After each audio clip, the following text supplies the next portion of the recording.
I love the Bible text where God says in Isaiah that my thoughts are higher than your thoughts, and I would never sell God short.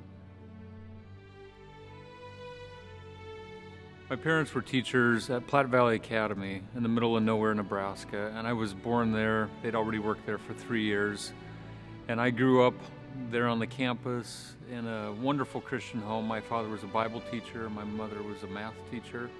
My mom stayed home with my sister and I. She actually would read to us from Etta Degerine's Bible story books, and some of my earliest memories in life are sitting there on the couch and just looking out at the beautiful sky of central Nebraska and thinking about all the Bible stories of Daniel and Joseph and Jesus and what he did for me. And I remember one day I was out playing football. I used to play football in our front yard. And I looked up in the sky and I just thought, how cool is it that the God of the universe is like my best friend? And God was really a huge part of my life. But little by little, I just kind of left it, and I can't even explain why. I got to college, and I was going to become a businessman like some of my other family members. And it just happened that summer I took a Life and Teachings class, Life and Teachings of Christ class at Union College. But something really strange happened that day, and I can't really describe what it was. But as I was sitting there, it was as if I was transported back to the campus of Platte Valley Academy when I was a little kid and I was in Sabbath school class. And I felt that love of God for me, that specialness of a relationship with Jesus. And I teared up. I didn't really know what was going on. Couldn't really describe it even at the moment.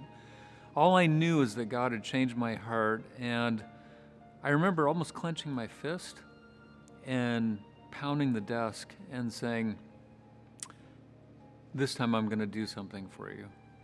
I'm not just going to drift away. I want to stay in a relationship with you, and I want to do something with you.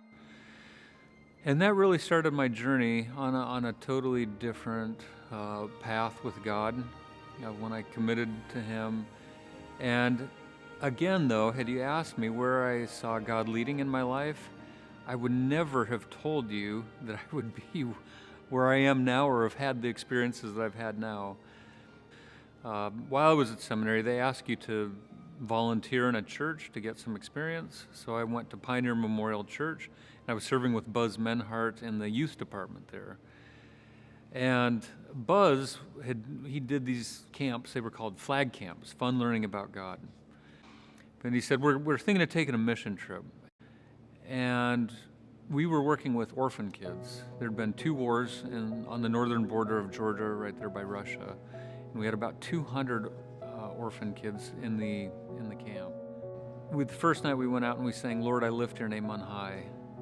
And it was one of the neatest experiences of my life. I saw God just light up these kids. They started singing, and it started, to make a long story short, 10 days of almost bliss. We just had such a good time, and when we left, it was one of the saddest times of my life. Our whole team was crying, the kids were crying. It was like God had really worked on all our hearts, and we just had such compassion for them.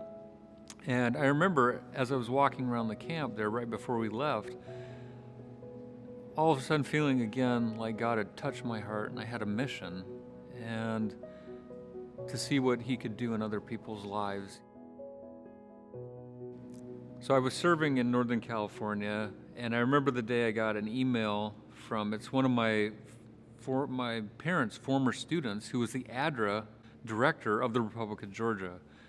And he wrote to me and asked, Doug, how would you like to come work for ADRA in the Republic of Georgia and do children's camps and do children's ministries for different orphanages?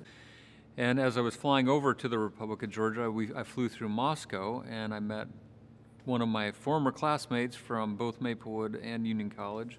Her husband said, we're looking for somebody to work with the church in those 3 countries down there, Georgia, Armenia, and Azerbaijan. Would you be interested in having your name in the hat for it? 4 days later, I was in Tbilisi, Georgia, working with ADRA, and I got an email with an invitation from the General Conference asking me to be a full-time missionary sponsored through the General Conference, working with the GC program there in those three countries. And interestingly enough, they told me that that was the main reason they invited me, is because they heard I was willing to come and work for less money. So they were willing to give me a full-time position there.